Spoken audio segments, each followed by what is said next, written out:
பகுத்தறிவு என்கிற பெயரில் சதி நடக்கிறது. மீண்டும் ஸ்டாலினை அட்டாக் செய்த ஆளுநர் ரவி. வணக்கம் நண்பர்களே. தமிழ்நாட்டில் உள்ள திமுக நாங்கள் பெரியார் வழியில் அரசியல் செய்கிறோம் என்று சொல்லிக்கொண்டு இந்த ஆன்மீகத்துக்கு எதிரான அரசியலையும் இன்னொரு பக்கம் கிறிஸ்தவ முஸ்லிம்களுக்கு ஆதரவான அரசியலையும் செய்து கொண்டிருக்கிறார்கள். இதன் காரணமாக சமீப காலமாக ஒட்டுமொத்த இந்துக்களும் திமுகவுக்கு எதிராக திரும்பியுள்ளார்கள். இந்த நேரத்தில் தமிழக ஆளுநர் ரவி திமுகவின் சனாதானத்திற்கு எதிரான அரசியலை தொடர்ந்து விமர்சனம் செய்து வருகிறார்.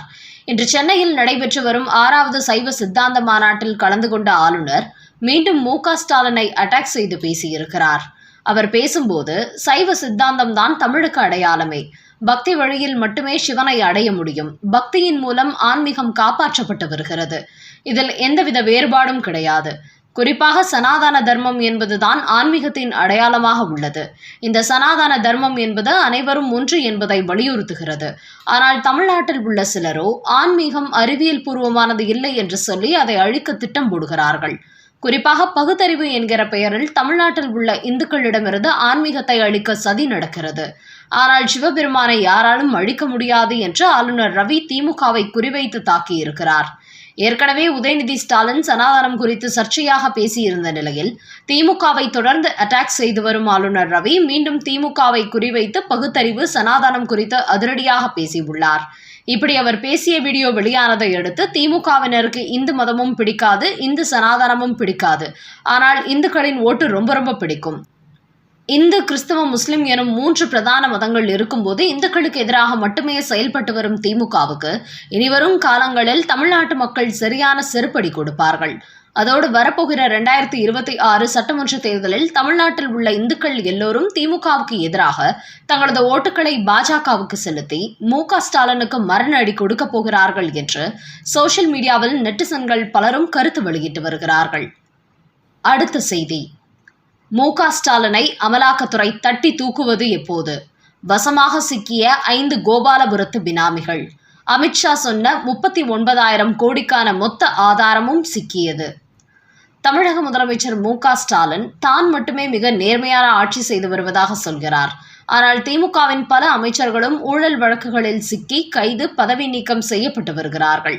உச்சநீதிமன்றமே உங்களுக்கு ஜாமீன் வேண்டுமா, அமைச்சர் பதவி வேண்டுமா என்று திமுக அமைச்சர்களுக்கு கேள்வி கேட்கும் நிலைதான் இருந்து வருகிறது. அதோடு இன்னும் துரைமுருகன், K.N. நேரு, I. பெரியசாமி, அமைச்சர் மூர்த்தி உள்ளிட்ட பல அமைச்சர்கள் அமலாக்கத்துறையின் பட்டியலில் இருக்கிறார்கள். இவர்கள் எல்லாம் ஊழல் செய்ததாக மத்திய அரசோ அமலாக்கத்துறையோ சொல்லவில்லை. தமிழகத்தின் லஞ்ச ஒழிப்புத்துறை தான் இந்த திமுக அமைச்சர்கள் எல்லாம் ஊழல் செய்தார்கள் என்று கண்டுபிடித்துள்ளது. ஆனால் முதலமைச்சர் மு.க. ஸ்டாலினோ மத்திய அரசு தங்களிடத்தில் அரசியல் செய்வதாகவும் தங்களை மிரட்டுவதாகவும் சொல்லிக் கொண்டு வருகிறார். அதோடு ஊழல் செய்த அமைச்சர்களை கண்டிக்காமல் அவர்களை காப்பாற்றும் வேலைகளில் மு.க. ஸ்டாலின் ஈடுபட்டு வருகிறார். இந்த நேரத்தில் தான் திமுக அமைச்சர்களைப் போலவே மு.க. ஸ்டாலினும் மிகப்பெரிய அளவில் ஊழல் செய்திருப்பதாக தற்போது அமலாக்கத்துறை டெல்லிக்கு ஒரு அதிர்ச்சி ரிப்போர்ட் அனுப்பியுள்ளது. அதாவது மு.க. ஸ்டாலினை பொறுத்தவரை எந்த ஒரு துறையிலும் தான் நேரடியாக இறங்காமல் தன்னுடைய பினாமிகள் மூலம் அவர் ஊழல் செய்திருப்பதை கண்டுபிடித்துள்ளார்கள். குறிப்பாக சொல்ல வேண்டும் என்றால் டாஸ்மாக் பணம் ஒரு குறிப்பிட்ட அளவு கோபாலபுரத்தின் புள்ளிகளின் கணக்குக்கு சென்ற போதும் அதில் பெரிய தொகை வேறு சில புள்ளிகளின் ரகசிய கணக்கிற்கு தான் சென்றுள்ளது. அது குறித்த பட்டியலை அமலாக்கத்துறை கையில் எடுத்து விசாரணை மேற்கொண்ட போதுதான் டாஸ்மாக் ஊழல் பணம் பெரிய அளவில் ஒரு 5 புள்ளிகளுக்கு தொடர்ந்து சென்றது கண்டுபிடிக்கப்பட்டுள்ளது. இந்த புள்ளிகள் யார், இவர்களின் பின்னணி என்ன என்று டாஸ்மாக் தலைமை அலுவலகத்தில் உள்ள விஷாகன், சங்கீதா, ராம, துரைமுருகன் உள்ளிட்ட 3 பேரிடத்தில் நடத்திய விசாரணையில் அவர்கள் 5 பேருமே முதலமைச்சர் மு.க. ஸ்டாலின் பினாமிகள் என்பது தெரிய வந்துள்ளது. போலி பார்கள், போலி மதுபானங்கள், கணக்கில் காட்டப்படாத மதுபானங்களின் மூலம் வந்த மொத்த பணத்தையும் இவர்களின் கணக்குகளுக்கு தான் பிரித்து அனுப்பியிருக்கிறார்கள். ஆனால் இவர்களை பெரிய அளவில் தொழிலதிபர்கள் போன்றும் காண்பித்துள்ளார்கள். காரணம், இவர்களெல்லாம் திரைமறைவில் மு.க. ஸ்டாலின் நடத்தும் நிறுவனங்களை நிர்வாகம் செய்து வருபவர்கள்.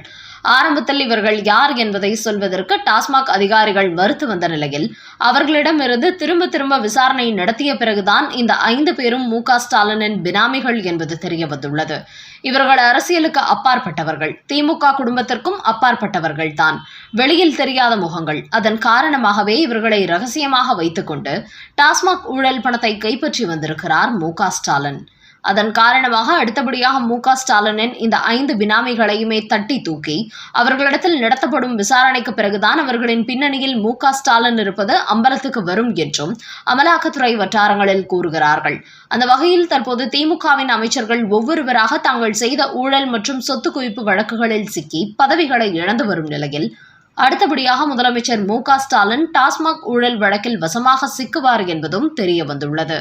அதனால் இந்த ஆட்சி முடிவதற்கு முன்பே ஸ்டாலின் கைது செய்யப்பட்டு சிறைக்கு செல்வார் என்கிற தகவல்கள் வெளியாகியுள்ளன.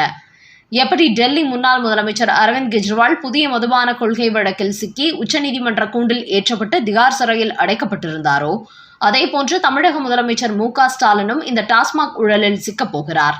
அதற்கான நேரம் நெருங்கிக் கொண்டிருக்கிறது என்று பரபரப்பு செய்திகள் வெளியாகியுள்ளன.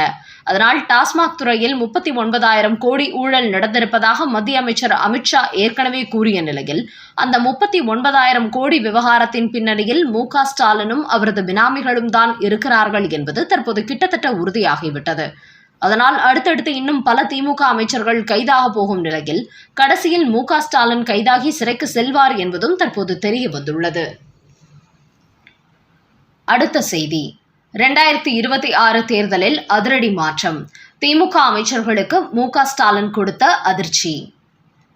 சென்னையில் இன்று திமுகவின் மாவட்ட செயலாளர் கூட்டம் நடைபெற்றது. இந்த கூட்டத்தில் ஸ்டாலின் பேசும்போது, கடந்த காலங்களில் மாவட்ட செயலாளர்கள் அமைச்சர்கள் சொல்லும் நபர்களை தான் வேட்பாளர்களாக நிறுத்தினோம். ஆனால் வரப்போகிற தேர்தலில் எந்தெந்த தொகுதியில் யார் யார் வேட்பாளராக போட்டியிட வேண்டியது என்பதை தலைமை கழகம் தான் முடிவு செய்யும். நாங்களே யாருக்கு மக்கள் மத்தியில் செல்வாக்கு உள்ளது, யார் திறமையானவர் என்பதை முடிவு செய்து அவர்களை வேட்பாளராக அறிவிப்போம். அப்படி நாங்கள் நிறுத்தும் நபரை வெற்றி பெற செய்ய கட்சியினர் அனைவரும் உழைக்க வேண்டும் என்று கூறியுள்ளார். அது மட்டுமின்றி அமைச்சர்கள் இனிமேலும் சென்னையில் இருக்காமல் தங்களது தொகுதிகளுக்கு சென்று நாட்களை செலவிட வேண்டும்.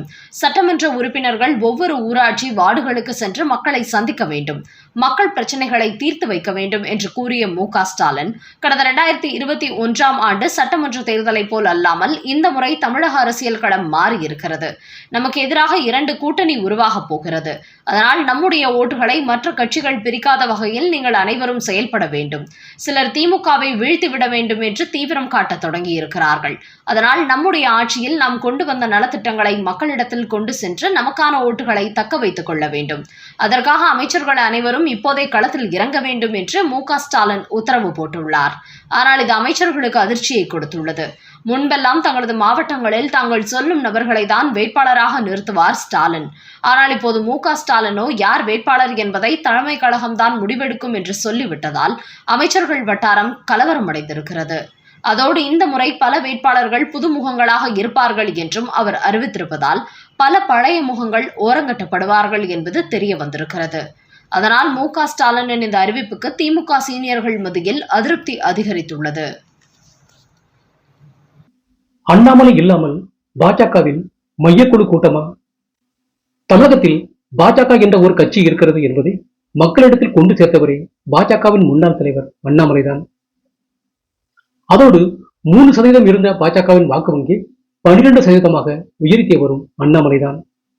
தன்னுடைய எண்மண் எண்மக்கள் பாத யாத்திரை மூலமாக தமிழ்நாட்டில் பாஜகவை பெரிய அளவில் வளர்த்து விட்டுள்ளார். ஆனால் அப்படிப்பட்ட அண்ணாமலை இன்று தமிழக பாஜகவில் நடைபெற்ற மையக்குழு கூட்டத்தில் இடம்பெறாதது அக்கட்சியின் தொண்டர்களுக்கு கடும் அதிர்ச்சியை கொடுத்திருக்கிறது. JP நட்டா தலைமையில் நடைபெற்ற இந்த மையக்குழு கூட்டத்தில் பாஜகவை சேர்ந்த நயினார் நாகேந்திரன், பொன் ராதாகிருஷ்ணன், தமிழிசை, வானதி, ராஜா, ராமலிங்கம், SR சேகர், கேசவ விநாயகம் உள்ளிட்ட பலரும் பங்கேற்றுள்ளார்கள். இந்த கூட்டத்தில் பூத் கமிட்டியை இன்னும் வலுப்படுத்துவது மற்றும் பாமக, தேமுதிக போன்ற கட்சிகளை தேசிய ஜனநாயக கூட்டணிக்கு கொண்டு வருவது குறித்த ஆலோசனை நடத்தப்பட்டுள்ளது. என்றாலும் பாஜகவின் முன்னாள் தலைவர் அண்ணாமலை இந்த கூட்டத்தில் பங்கேற்காதது அவரால் ஈர்க்கப்பட்டு பாஜகவின் தொண்டரான பலருக்கும் அதிர்ச்சி கொடுத்திருக்கிறது. பாஜக வளர்வதற்கு காரணமான அண்ணாமலை இல்லாமல் ஒரு மையக்குழு கூட்டம் நடத்துவதா? அவரே இந்த கூட்டத்தை புறக்கணித்து விட்டாரா? இல்லை, நீங்கள் அவருக்கு அழைப்பு விடுக்கவில்லையா என்று பலரும் பாஜகவினர் நோக்கி சோசியல் மீடியாவில் கேள்வி எழுப்பி வருகிறார்கள்.